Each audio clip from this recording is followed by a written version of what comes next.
Greetings, and may joy be given to you. I am composing my epic poem. Did somebody say epic?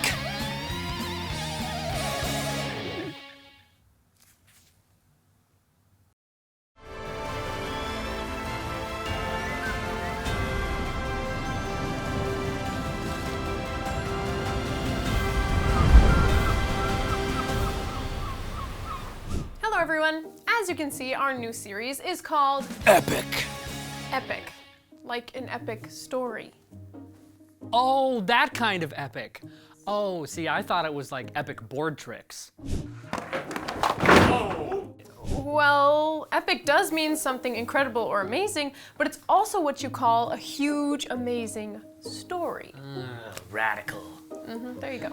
In this series, we'll be hearing about the epic true story of Jesus and all the things he said and did that changed the world forever and can still change our lives today. The beacon is lit. A message is on its way. Here it is! Thanks! We didn't give the crow a name. Okay, what are some good crow names? Maybe Bubbles?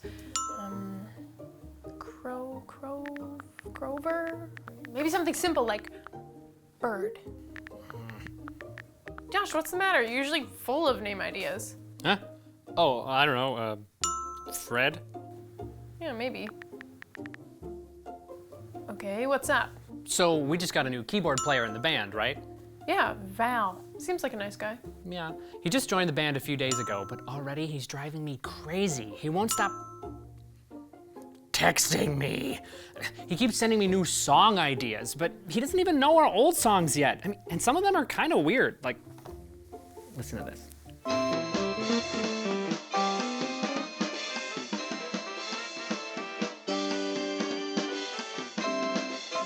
Okay, stop.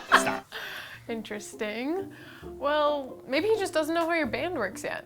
Maybe, but he's not texting the other band members every 30 seconds. I don't even respond, but he doesn't get the message. Ooh, speaking of message, we haven't read today's epic question yet. This one is from Cleo in Alexandria.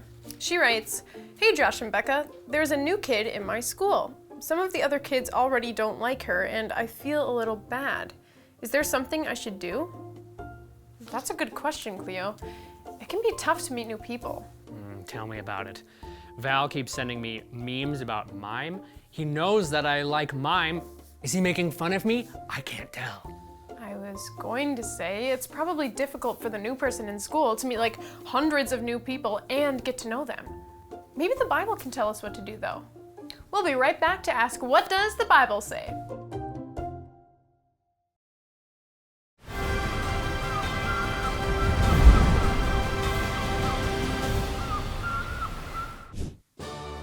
Hear ye, hear ye. What does the Bible say? We shall find out today. Cleo's question was about how to treat someone who is new and who is having some trouble fitting in. The good news is, I've solved the problem by figuring out what I need to tell Val in order to get him to fit into the band. I made a book of rules that tells him all the things he needs to do to belong. Book of rules. Rule number 10. No dressing up like a moth. Has he been doing that? I wouldn't put it past him. All right. Rule number 42. No putting raisins in cookies because that's just wrong. What's wrong with raisins? Basically everything. Okay. Josh, I don't think reading a bunch of rules is gonna make Val feel like he's welcome. Let's look at a story about what Jesus did when he met someone who didn't belong. I'll just put this on silent.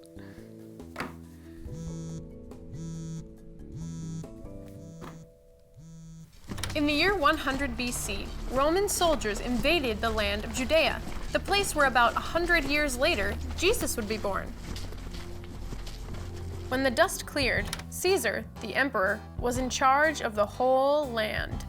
And basically the whole world. No big deal. Caesar put a king in charge of Judea and the countries around it. Oh hey, I'm a king. That king put a ruler called a prefect in charge of Judea. I'm practically prefect in every way.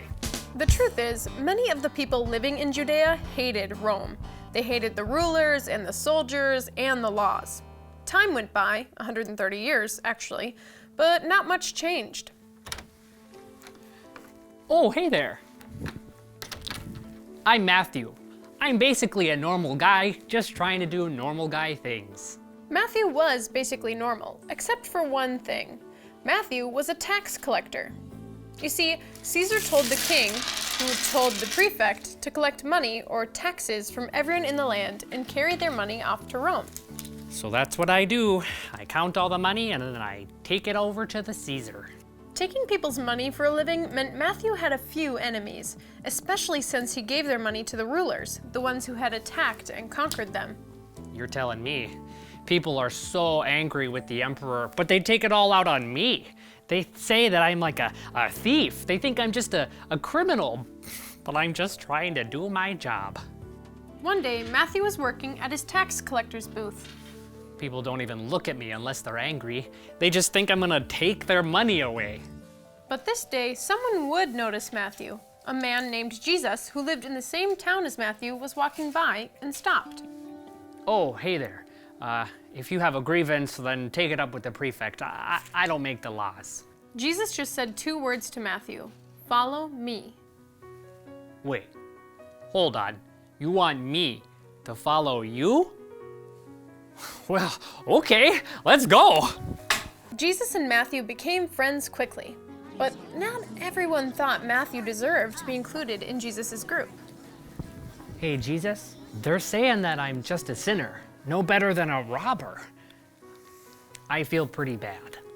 Jesus told everyone there, "It is not the healthy who need a doctor, but the sick.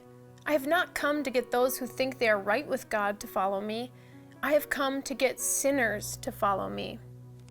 Matthew went on to follow Jesus for 3 years. He saw Jesus die on a cross and saw him come back to life. Matthew wrote down a lot of the stuff that he saw Jesus do, and we can still read what Matthew wrote in our Bibles 2,000 years later. The story of Jesus as written by Matthew. That's pretty amazing. Yeah, and all because Jesus decided to include Matthew. Jesus became one of Matthew's friends and changed Matthew's life forever.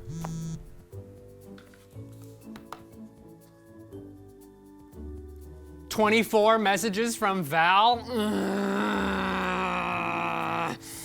I bet Matthew wasn't as annoying as some people. Well, actually, Jesus' disciples annoyed each other, disagreed, and argued with each other. Even Matthew. What? And Jesus got along with them? I need to think about this. Yes, his thinking pose. Well, we'll be back in just a minute with more of our epic show.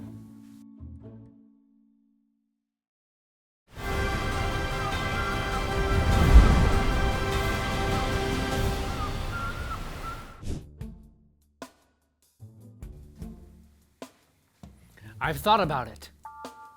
Yes. Oh, what are you doing? I have an example for you. I call this my mix-it mechanism. Ooh, fancy pantsy.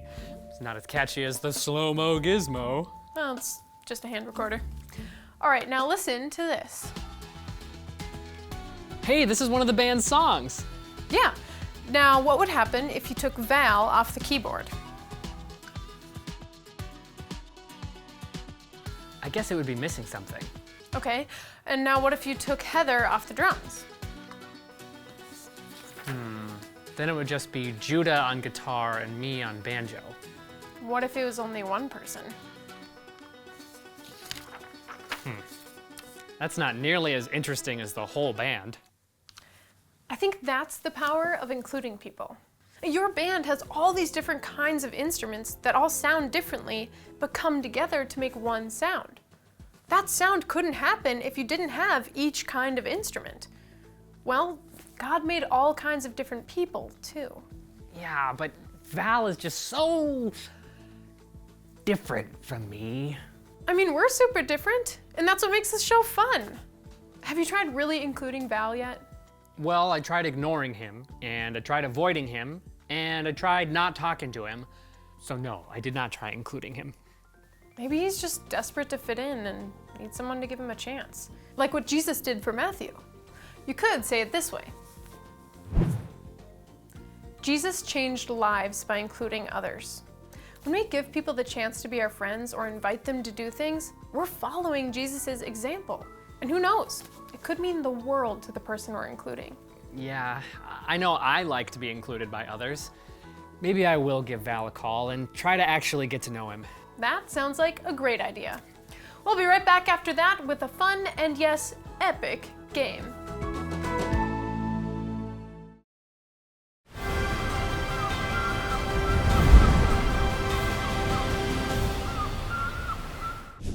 Yeah, we can talk about it tomorrow. Okay. Yeah, I gotta go. Okay, bye. Wow, I just learned so much. Apparently Val is really into mime, and that's why he keeps sending me all those memes. And he's trying to get to know our style, because the band style is kind of unique. So he keeps sending me all those different samples and songs and stuff. And oh, are we live? Yeah. Hi. Welcome back, everyone. Apparently Josh just had a great conversation with Val. Yeah, we are still really different, but I think I actually could get along with him real well. And who knows, maybe we'll write our next smash hit together. Speaking of Smash, today's game is a classic called Will It Smash? In this game, we'll be smashing stuff, and we'll have a choice of what tool we'll use to smash things, but we have to choose that before we know what it is we're going to be smashing. Let's get destructive. All right, these are our various tools we can use to smash. Remember, we don't know what we're smashing when we pick our tool. We will have 5 things to smash, so we get to use each tool one time. And remember, don't try this at home. See all this protective gear? That's right, we're safe. Let's check it out. All right, we got a big old wooden mallet. And then we have this hand with looks like some leftover food from our last activity on there.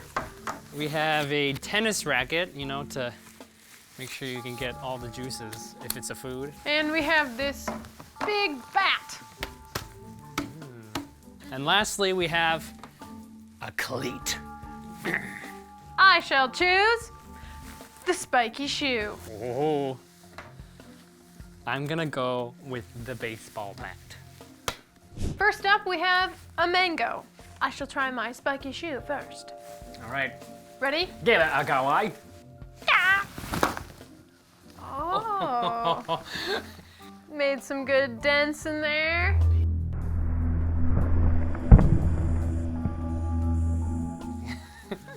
Here we go. Whoa! Oh, It bounced! that's a sturdy mango.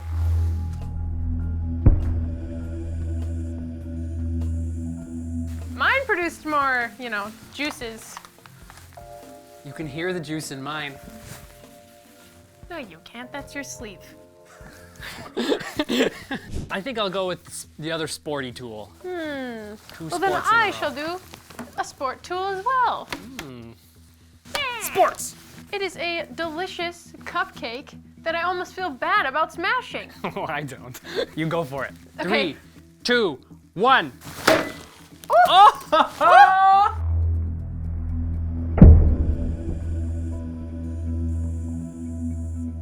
I'm obviously gonna do it net side. So, Obviously, yes, splatters or yes. something. 3, 2, 1. Cupcake!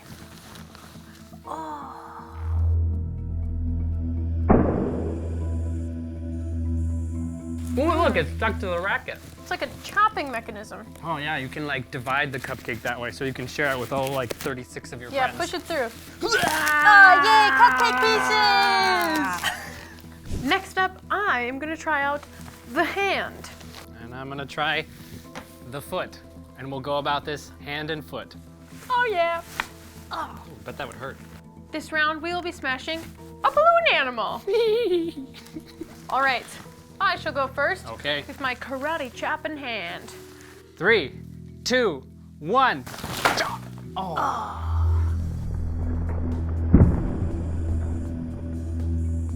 Cover your ears. Okay.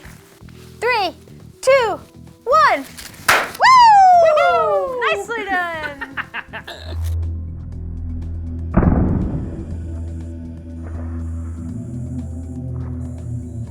Okay, next up, I'm gonna go for the hand this time. I shall choose The mallet. Oh, it's mallet time. Cantaloupe. Oh boy. I think you have the right tool for the job. 3, 2, 1, and... Oh, Ah, you slapped it. slapped it.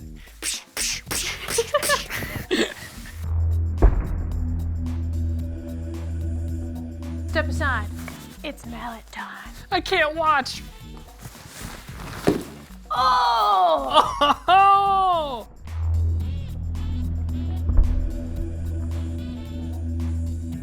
That needs a second swing. Oh yes. Here we go. Wow! Yeah! Yeah, get it.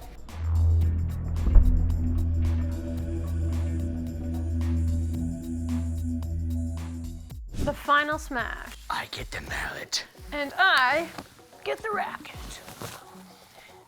We are smashing a 1-pound gummy bear. Looks a little sad, so we propped him up with some cantaloupe. 3, 2, 1. Oh, wow. That's a sturdy gummy. Sturdy gummy. I imprinted him with this.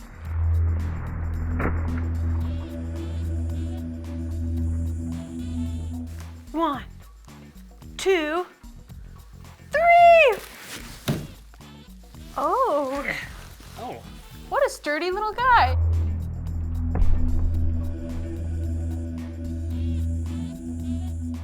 He just bounces right back. He's exactly the same as he was before. Whew. Wow, I feel great. And not just from smashing stuff. I'm so glad I made an effort to include Val today. Yeah, including others is a great way to make a difference. After all, that's what Jesus did for Matthew and what he does for every one of us, too. Be sure to tune in next week for more of the epic story of Jesus. Oh, I just had a great idea. What? I know a name for our messenger crow. We should name him after Val. Val? Yeah, Val Crow. Wow.